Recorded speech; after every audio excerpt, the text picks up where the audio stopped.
Welcome, Peaches. Have a seat at my table and relax. And we are going to look into what you might need to know about a current or potential connection right now. So you have the Black Hat stack 1, the Yellow Randomal stack 2, or the Baby Chick stack 3. Go ahead and hit that subscribe button on your way down to finding your timestamp, and let's get started. Okay, stack 1, the Black Cat. You have the Wheel of Fortune, the 5 of Wands, the 3 of Wands, and Denial. Okay, let's see if we can make sense of this and get you the information that you need while I straighten the cards because I'm OCD and I think a minute. Okay, so before we dig into the tarot, anything that comes out, you already know. So there will not be revelations here, just the hopefully validation of your intuition to give you that extra strength to act on it. So if it doesn't resonate, don't force graft it onto your connection. They're giving you this information that so you can address it and hopefully release this wedge that's between you and your person. It's like you can't fix what you can't name or admit, right? So if you've tried ignoring it and it hasn't helped, let's see if the cards can help. That's pretty much my sum up of the Denial card. So what is most attractive about you right now? You have the Wheel of Fortune. And so it is your power, the control that you take over situations and over your own destiny. They see you like not as a damsel who waits for rescue, but your own hero who takes decisive, relevant, effective action to turn circumstances in their favor. Your partner doesn't have to fear stagnation or complacency with you.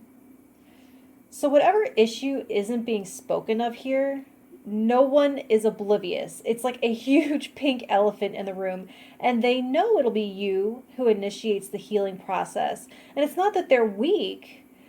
They just respect your process because like in the past, it has gone better with you in charge of the momentum. It kind of reminds me of the dynamic in Ever After, that movie, that Cinderella movie with Drew Barrymore. It's like she did have this huge secret and it did not go well when it came out, but once he got his head screwed on straight and really saw the truth of who she was in totality, he moves right away to go rescue her and then finds out, of course, that she's already done it. But then they were truly free to come together with nothing that could come out and come in between them.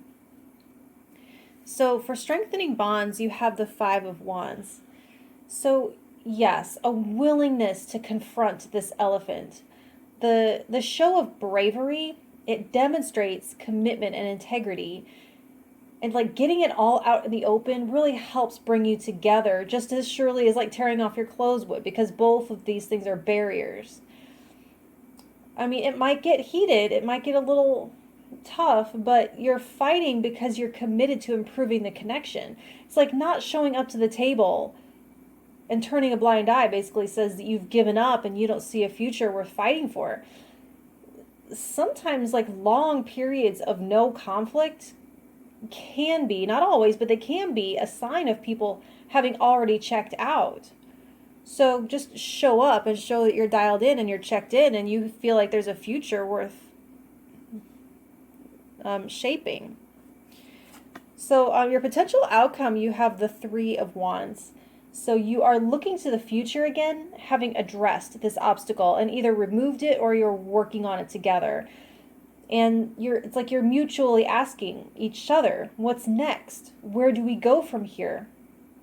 I feel like you want a future together, but what does it look like? And they're showing an energy of just having been through something together, some sort of trial or gauntlet. And now there's a pause while you calculate your path forward together.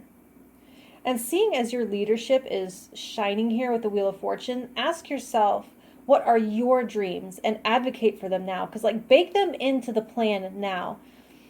5 years from now is not the best time to spring on them the direction that you had wanted to go all along, now that you're off course and now you're mad about it, right? So this is one of the fun parts of relationship building. It's that dreaming of the future together and planning your next steps into making it a reality. So that's what I have for you, Stack 1. And if this helped in any way, please let me know by hitting that like button, and I'll talk to you next week. Thank you. All right, Stack 2, let's see what we got. You have the 5 of Cups, the 7 of Pentacles, the Queen of Cups, and failure. All right, chill out. I can tell you right off, there is an explanation. Let me straighten the cards. Straighten my head. Get my thoughts organized. Okay. So coming in, someone in this connection feels like they let the other one down in some way. It could be you, it could be them. We all feel that from time to time, and this connection can grow stronger if you guys can learn from mistakes and not hold them over each other, and honor each other's humanity and honor each other's, where you are, and acknowledging that we all can grow, and to let them grow. Let them learn from the mistake, or if it's you. So what's most attractive about you right now? You have the 5 of Cups. So someone sees the optimism and the hope in you. It's your resilience, and they see so much potential and possibility for what a future would look like with you. Typically, the 5 of Cups does represent loss, but this deck treats it differently. It's a law of attraction deck. So this is more of a reconciliation. It feels like someone wanting to make up. And something about how you're coming off is giving them the hope that something can be resolved. So just to clarify, when I say this is what's most attractive about you, it's not like your most attractive trait in general, or it's like what they first noticed about you. This is for right now. It's a weekly reading. So if you are in separation or in conflict, hope does make sense here. So there's also a little bit of, oh, they accepted me. I didn't dream they or anybody would accept me. They must be truly special, is what I'm getting with that. So how to strengthen bonds? You have the 7 of Pentacles. So like I said earlier, learning from mistakes, leaning into each of your strengths, and communicating openly and honestly about where you need work. This is also a kind of experimental energy, so you might have to get to know each other's inner workings a little better and see if you can observe and see them for who they really are, and not an idealized version of them. That putting someone on a pedestal is a fast track to disappointment. They're saying, if you can avoid it at all, try not to fall in love with each other's potential. That's alluded to here. So the 7 of Pentacles, you're showing each other who you are, and you'll benefit from seeing them in a realistic light, and by worrying less of what they think of you. As long as you're showing up in your true face, they will see your true face. And they're saying that make sure you're seeing theirs, not just the, I mean, I've been there, so I'm saying this from experience. Don't just see the version that they reflect back of you, the version of yourself that they reflect back just because you like it. See through that and see them, see the reality of who they are. And so your potential outcome, you have the Queen of Cups. So with this image, they're not leaving much up to the imagination, but I'm not going to take it hyper literal because I don't do that kind of reading. Although you can if parenthood is something that you're already discussing together. But if you're not, if you're further away from that, it's more broadly, the connection moves into sort of a gestational or growth period. You're both really taking good care of yourselves, you're taking good care of each other, and you're taking good care of the connection so that it has a chance to mature into the healthiest version of itself it can be, which what that does is it allows each of you to mature as individuals within it without feeling like you have to grow in some weird shape like a bonsai tree in order to keep it together, if that makes any sense. So that's what I have for you, Stack 2. And if you found it helpful at all, please let me know by hitting that like button, and I'll talk to you next week. Thank you. Okay, stack 3. Let's see what we're working with here. The 3 of Cups, the Magician, the 8 of Pentacles, and Freedom. Ooh, I like that picture. Gives me an artistic idea. Anyway, let me get these straight while I get my head screwed on straight. Get the message for you.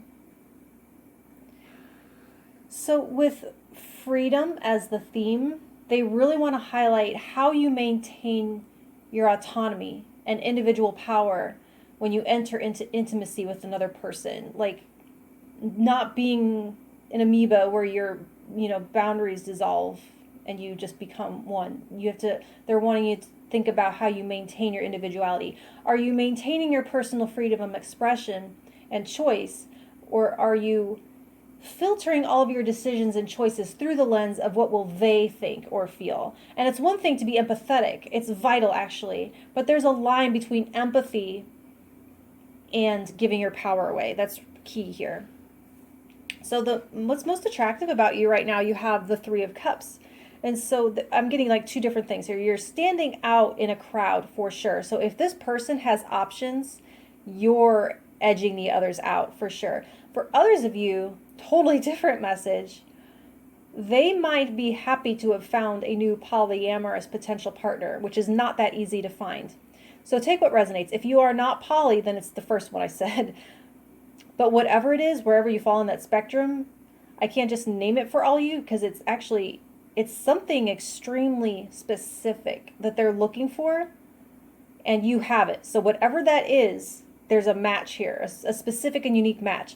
You're resonating on the same wavelength, and it just feels like a lucky find because not too many people are actually on that wavelength. It's a little unicorn-like.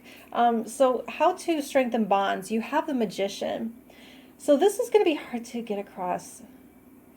Strategically, without manipulation. There's a fine line about being strategic, between strategic and manipulative. So while yes, they're wanting you to, for one, follow your heart, but also use your mind and your physical assets to conjure up electricity and magnetism. So standing in your full power actually gives you the gravity that you need to attract each other into the middle, into meeting, onto the dance floor. It's like you show vulnerability and you show boundaries. You demonstrate what kind of respect they might look forward to with you by showing it to yourself.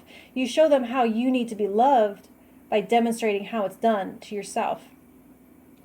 So enjoy deep conversations without the ulterior motive of receiving validation. Don't try to steer the conversation that way. Just let the sparks, those particles of attraction, just heat up from your confidence and your desire for them coming through. You're creating the relationship you want by being who you want to be in that relationship. So if you envision this ideal version of yourself, just step into it like an avatar almost. Radiate that energy of freedom now. So if someone wants to make you into something that they can control, or is someone that you wouldn't feel free with once you're together, the attraction hopefully won't be there in the first place because they will be actually turned off by your power. So I'm sorry if that sounds a little harsh or hard to swallow, but I mean, hopefully that's what most people would want. But I mean, it's up to you. I'm no judge. But I urge you, like, honestly and personally, my humble opinion, don't turn off your power to attract someone because they might not let you turn it back on, if that helps any. So your potential outcome is the 8 of Coins, and this is a familiarity.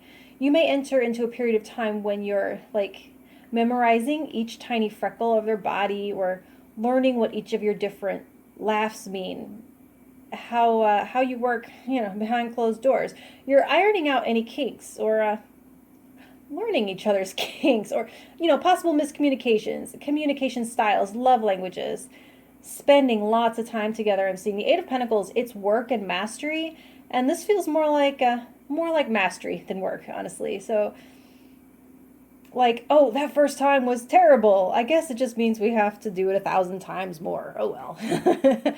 So that's what I have for you, Stack 3. And if it helped at all, please let me know by hitting that like button, and I'll talk to you next week. Thank you.